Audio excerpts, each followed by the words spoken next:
Morning, guys. I wanted to bring you another, let me just adjust this a little bit. Wanted to bring you another passage from my John Muir Trail journal today. In addition to, sorry, I'll speak a little more loudly. In addition to my passages here, this book also has a number of quotes from folks that we met or were part of our journey in some way. And so today's passage, day 10, is prefaced by a quote from one of the fathers of one of my trail companions, and his trail name was Bald Eagle. He seemed to bring us all the gifts that we needed and only drop in on very rare occasions. And his quote was, "Be like the palm tree, bend." So today is day 10 from Devil's Postpile to Deer Creek, which is July 23rd, 2014, about an 8.5 mile day. Just after we took that break in Mammoth, excuse me. Let me wet my whistle here.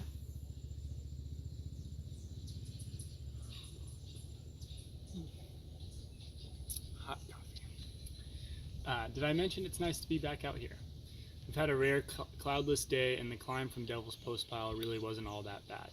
The feet might be a battle keeping dry for the rest of the trip, but I'm prepped to deal with that now.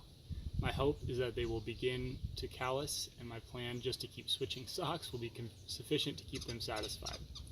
Sitting here now, I feel a bit ridiculous for considering cutting my trip short after just a quarter of the way in. We really don't have that much daily mileage to put in, and we're really more prepared than we could be. I hope my optimism will not come back to haunt me. I hope that by continuing to send positive vibes to nature and the people around me, we will complete the remainder of our journey safely. Only time will tell, and we must continue to bend like the palm tree and learn from our mistakes to do so.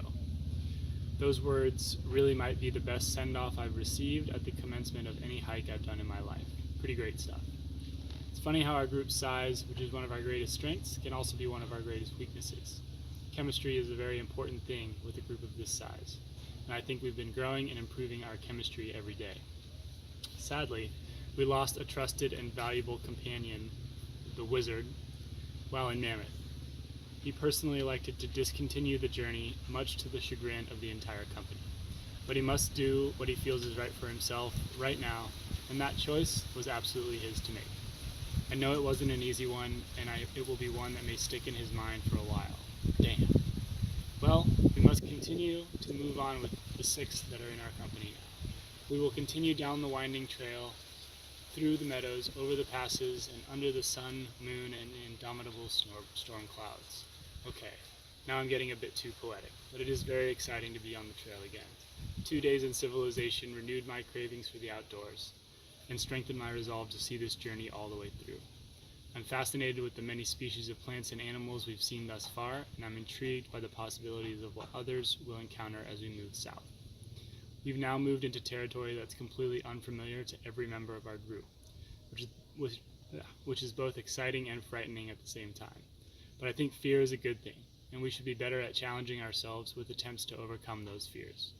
It's definitely a process, but we're all capable of going through that process. The journey is the best part of life.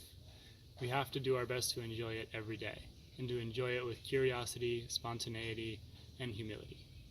Your process is utterly and completely different from everyone else's, and that gives you no authority to judge the process of another.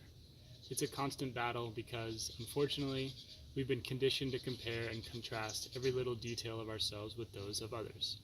We just need to remain aware of our judgment and act to overcome that instinct. In time, we may learn to forego judgment and further open ourselves to acceptance. It's an ideal, no doubt, the whole notion of being judgment-free.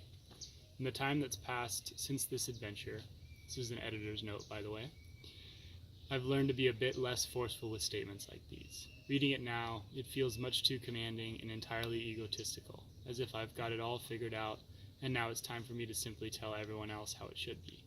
If that's how it came off to you, I apologize. There's nothing worse than a man on his high horse. My own process has been a struggle at times, but I always try to maintain that there's someone out there who has it worse than me, and instead of complaining about my state, maybe I should be thinking about improvement. both for myself and for that person who's worse off. There's no doubt in my mind that more thought must be put into improving on my own behalf, but it's so easy to fall into a routine of ease and comfort. Growing outside your comfort zone hurts. It's uncomfortable, but that doesn't mean it can't be supremely positive and educational too. Hope you guys enjoyed that. A little bit longer entry today. If you guys are interested in more of this book, my journal from the John Muir Trail, I'll put links below this video to where you can find it both on Amazon and my personal website. Thanks for joining me, guys, and always pura vida from Costa Rica.